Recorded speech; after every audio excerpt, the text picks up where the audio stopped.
ሰላም እንደምን አላችሁ? ለምለም ነኝ። እንኳን ለአዲስ አመት በሰላም አደረሳችሁ። መጪው አመት የጤና፣ የሰላም፣ የፍቅርና የአንድነት እንዲሆንልን እመኛለሁ። ዛሬ በሌላ አዲስ ቪዲዮ መጥቻለሁ። ዛሬ ይዤላችሁ የመጣሁት ቆንጆ የሆነ የክትፎ ዳቦ ነው። እንደምትወዱት ተስፋ አደርጋለሁ። በዚህ አጋጣሚ ሰብስክራይብ ላላደረጋችሁ ሰብስክራይብ በማድረግ ቤተሰብ ሁኑ። ለነባሮቹ ደግሞ እንኳን በሰላም ቆያችሁኝ። ያው እዚህ ጋር እንደምታዩት የዳቦውን ስራ ለመጀመር ሊጥ ማብካት ጀምራለሁ እና የምጠቀመው ዱቄት 2 ኩባያ ከግማሽ ማለት ነው የምጠቀመው። ከዛም ደግሞ 1 የሾርባ ማንኪያ የሚሆን እርሾ እጠቀማለሁ። ግማሽ ማንኪያ ጨው። ከዛ አብሬ ከዱቄቱ ጋር ካዋሃድኩት በኋላ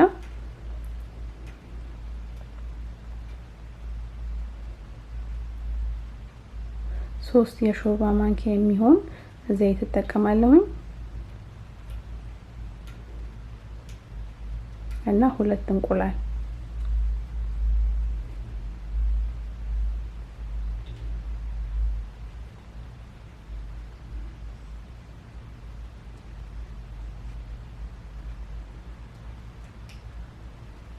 ከዛ አብሬ አዋህደዋለሁ ከዱቄቱ ጋር።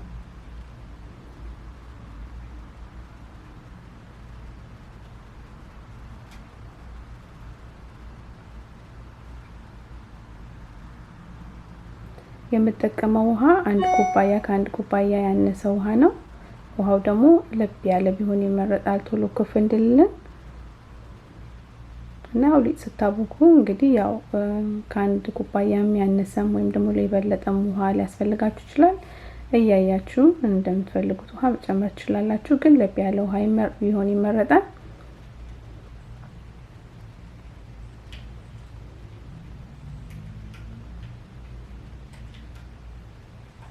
ከዛ እንደዚህ ካዋሃድኩት በኋላ በጄ ገብቼ በደንብ አድርጌ አሸዋለሁ። 5-10 ደቂቃ ያህል በደንብ ሲታሽ ለማድቦልቦልም በደንብ ይመቻል።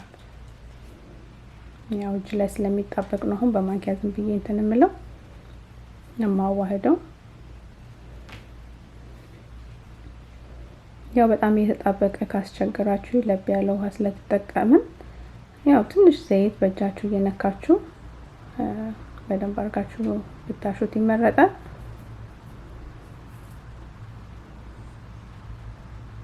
ያው እንግዲህ 5 ደቂቃ ምናምን ካሸሁት በኋላ ይሄንን ይመስላል።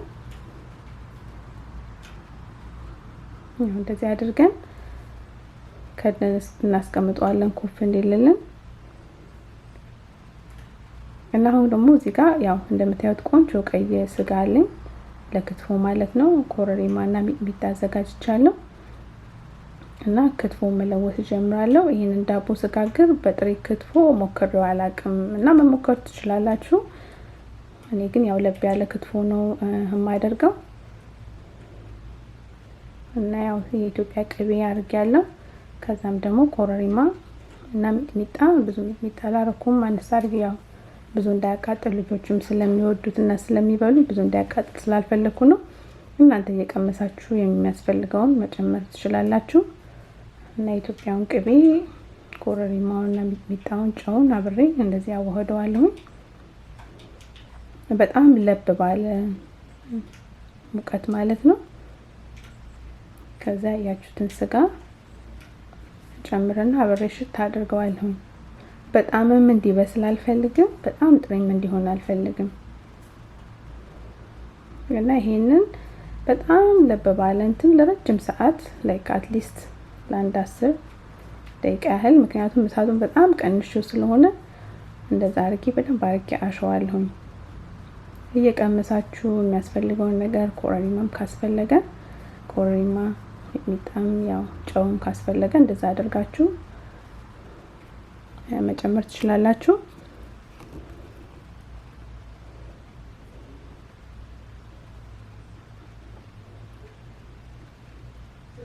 እና ያያችሁት እንደሆነ መጀመሪያ ላይ ስጋው በጣም ቀይ ነበር። አሁን ግን ያው ትንሽ ያው ገባ ያለ ስለመጣ ከለሩንም እየቀየረ ነው የሚመጣው።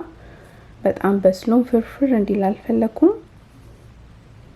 እና ቅቤ ብዙ ባጨምሩበት ይመረጣል ምክንያቱም ዳቦ ሲጋገር ቅቤው ጭምልቅልቅ እንዳይል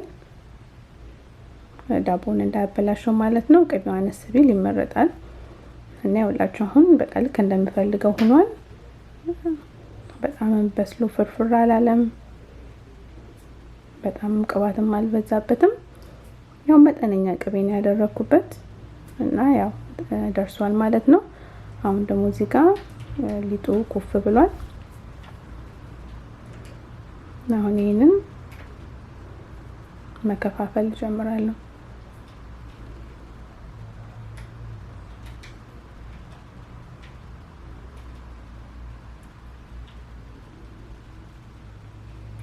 ከዛ ያንዳንዱን ያሸሁኝ አድበለብለውና ትንሽ በፕላስቲክ ሸፍነውና አንድ 5 ደቂቃ ያህል ተዋዋለሁኝ ደግሞ ኩፍ እንዲል ማለት ነው ብዙም ጊዜ አይፈጅም ያው ለበባለ ውሃ ስለሆነ ያሸሁት ብዙ ጊዜ አይፈጅም ቶሎ ነው ኩፍ የሚለው ትንሽ አንድ 5-7 ደቂቃ ያህል ፕላስቲክ ሸፍኜ ወይም ታውል ሸፍኜ አስቀምጠዋለሁ ያው ኩፍ ካለልኝ በኋላ እንደዚህ ማድበልበል ጀምራለሁኝ ከዛም እንደዚህ ካድበለበልኩት ከቻላችሁ ሳሳ ማድረግ ትችላላችሁ እና ያው እንደዚህ ካደረጋችሁ በኋላ ክትፎን አይብም ከላይ እናደርጋለን ወይም ደግሞ በአይብም መጀመር ትችላላችሁ አይብ ከስር ከዛም በኋላ ደግሞ ክትፎ ከዛም በኋላ ደግሞ አይብ ከዚህ በፊት እንደዚህ አርጌ ሰርቼው ነበር አሁን ደግሞ ለየት ለማድረግ እንደዚህ አርጌ ነው የሰራሁት ግን አይብ በጣም ብዙ ቺዝ የሚወድ ሰው ካለ አይቡን በርከት ማድረግ ይቻላል በሁለቱም ከታችም ከላይም በአይብ መሸፈን ይቻላል እኔ ግን ዛሬ ያው ክትፎና አይብ ብቻ ነው ያደረኩት ጎመንም ያለው ሰው ካለ በቤት ውስጥ ጎመን ይዘጋጅ ስላልነበረኝ ነው ጎመን ማድረግ ትችላላችሁ እንደዛ ያደረግን ከጎንና ከጎን ያው እንዳይወጣ እንትኑን እየዘጋን እንደዚህ አድርገን መጠቅለል እንችላለን በጣም ስራው በጣም ቀላል ነው ሲበላ ደግሞ በጣም ነው የሚጣፍጠው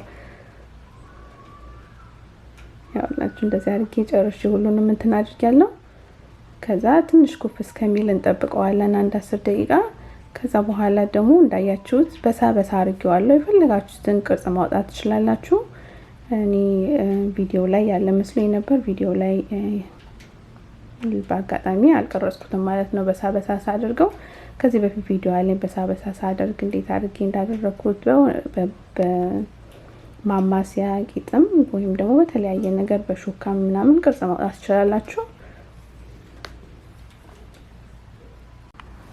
ያው እዚህ ጋር እንደምታዩት አንድ እንቁላል መትቼ ትንሽዬ ነጭ ሽንኩርት ጨምሬ እንቀብቸዋለሁኝ ከላይ ደግሞ ኦሪጋኖ ነስንሽበታለሁኝ እናንተ የምትፈልጉ ከሆነ ሰሊጥ መነስነስ ትችላላችሁ 375 ዲግሪ ለ35 ደቂቃ አድርጊው ይሄንን ይመስላል በጣም ቆንጆ ሆኖ የወጣው ሲበላም በጣም ቆንጆ ነው በጣም ይጣፍጣል ቀላል አሰራር ነው ሊጥ ማብካትም ዲል ማድረግ የማይፈልግ ሰው ካለ ከሱፐርማርኬት መግዛት ትችላላችሁና ያው ክትፎንና አይቡን አዘጋጅታችሁ ማድረግ ትችላላችሁ ያው እንግዲህ ይሄንን መስሏል ለምሳም ለቁርስም ለራትም ወይም ደግሞ ለቡና ቁርስ እንደዚህ አድርጋችሁ በተጠቀሙ በጣም ቆንጆ ነው በፊት ከዚህ በፊት የሰራሁት አነሳ አድርጌ ነበር አሁን ደግሞ ዛሬ ለበዓል ስለሆነ ተለቅ አድርጌ ሰርቼዋለሁ እና አስተያየታችሁን በተተውልኝ በጣም ነው ደስ የሚለኝ እና ጊዜያችሁን ሰጣችሁኝ አብራችሁኝ ስለቆያችሁ እግዚአብሔር ከናንተ ጋር ይሁን ከልቤ ነው ማመሰግናችሁ